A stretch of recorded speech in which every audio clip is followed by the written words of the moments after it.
մեր գործող օրենսդրությունը բավականաչափ կարգավորումներ նախատեսում է եկեղեցին պաշտպանելու համար։ Այլ հարց է, որ այդ օրենքների պահանջներին չեն հետևում, բացահայտ արհամարելով իրավական պետությունում պաշտոնատար անձանց կողմից, իրավապահների կողմից օրենքների խիստ պահպանման հստակ պահանջ է։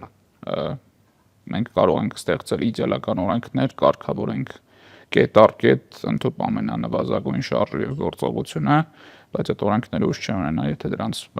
հետևող չլինի։ Հետևաբար սխալ դերից են գալիս ասելով, որ Մարիա օրենսդրությունը Մայր եկեղեցին պաշտպանելու կարիք ունի, չէ, ընդհանրապես պաշտոնատար անձինք պետք է առաջնորդվեն օրենքներով եւ եկեղեցին պաշտպանված կլինի։ Խնդիրն է այնտեղ, որ բարձրագույն պետական պաշտոններ զբաղեցնող անձանցից սկսած մինչև շարքային ոստիկան լծված են բացահայտ հանցավոր գործողություններով այդ օրենքները խախտելուն։